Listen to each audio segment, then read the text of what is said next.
Selamat siang Pak, perkenalkan saya dengan Dr. Eka Stefani, berjaga di Klinik Pasuruan pada siang hari ini. Sebelumnya saya izin konfirmasi terlebih dahulu, betul Bapak X umur 40 tahun ya Pak? Baik Bapak, di sini saya akan melakukan pemeriksaan pada bagian daerah genital Bapak dan juga pengambilan spesimen.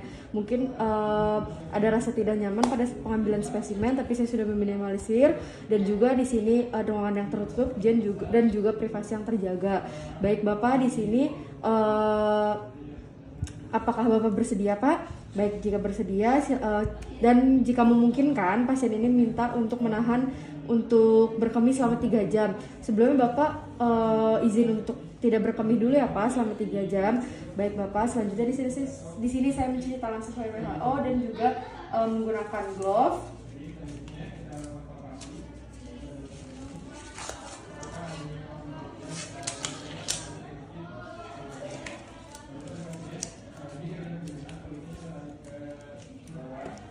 Selanjutnya di sini saya sudah menggunakan glove. Lalu di sini kita akan melakukan pemeriksaan abdomen.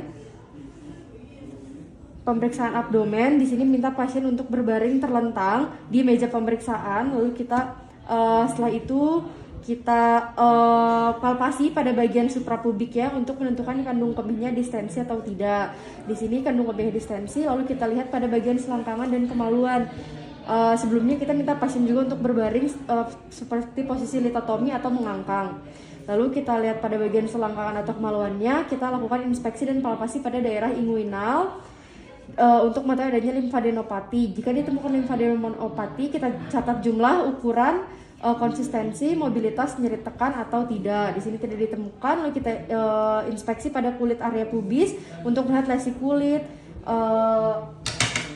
kutu, dan juga beserta telur kutu pada rambut pubisnya. Selanjutnya kita minta pasien untuk berdiri. Bapak silahkan berdiri ya Pak, untuk memeriksa adanya hernia dengan cara kita masukkan indeks jari melalui leher skrotum ke arah korda spermatika dan meminta pasien mengejan. Silakan mengejan Pak. Jika terdapat hernia, massa tersebut bisa dirasakan pada ujung jari. Di sini tidak ditemukan hernia.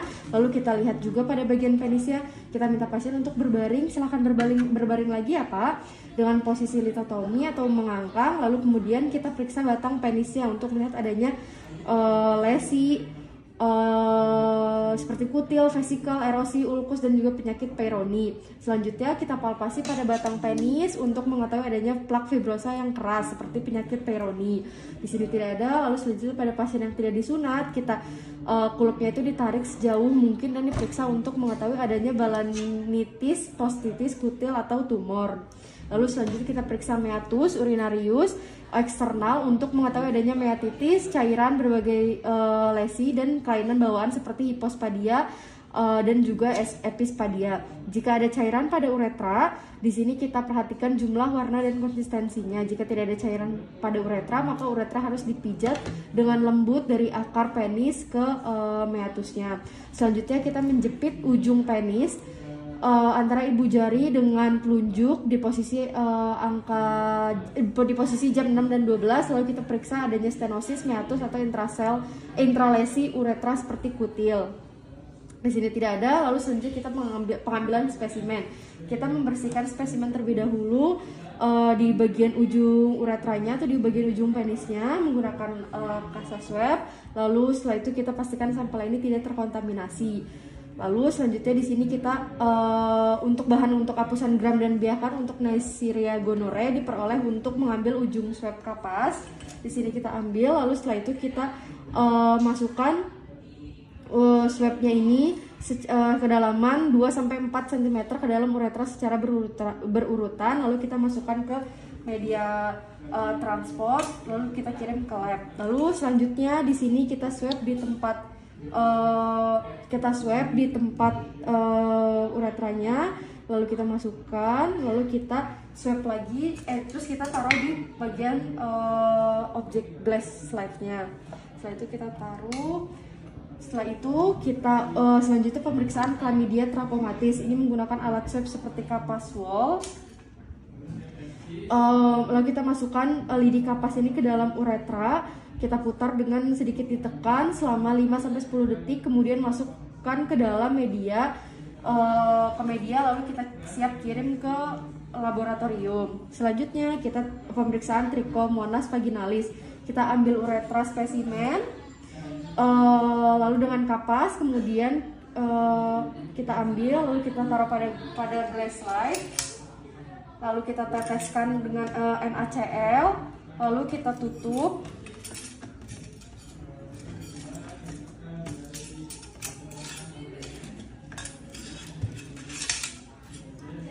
Lalu kita berikan vaselin atau petroleum jelly pada samping-sampingnya agar tidak terjadi kekeringan.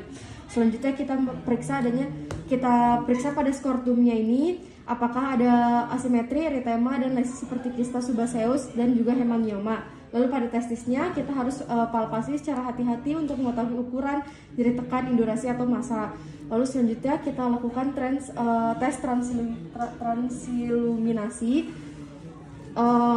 dengan ruangan yang gelap, lalu juga lampu senternya itu diletakkan pada belakang skortum. Cahayanya ini akan dipantulkan dengan baik jika ditemukan adanya hidrokel atau spermatokel. Lalu selanjutnya kita pada bagian epididymisnya kita palpasi epididymis untuk ukuran, nyeri tekan, indurasi. Lalu kita rasakan alur antara testis dan epididymis berada di berbagai tempat kecuali di superior. Terus setelah itu ada korda spermatika. Di sini kita melakukan palpasi korda spermatika pada kedua sisi ibu jari dan juga ibu telunjuknya. Jika teraba maka catat kelembutan, penebalan atau asimetrinya. Terus selanjutnya kita cek pada perianalnya. Kita melakukan inspeksi daerah perianal untuk mengetahui adanya lesi seperti kutil, vesikel, lalu erosi, ulkus, dan juga evaluasi jika ada cairan atau tidak. Bila ditemukan cairan, kita tentukan jumlah, warna, dan konsistensinya. Bila terdapat indikasi, maka kita sarankan untuk dilakukan endoskopi. Baik Bapak, untuk pemeriksaan ini sudah selesai. Nanti sampelnya akan saya kirim ke lab. Apakah ada yang ditanyakan? Baik Bapak, terima kasih. Wassalamualaikum warahmatullahi wabarakatuh. Sebelumnya kita akan membersihkan areanya dan juga melepaskan sarung tangan dan juga mencuci tangan sesuai WHO.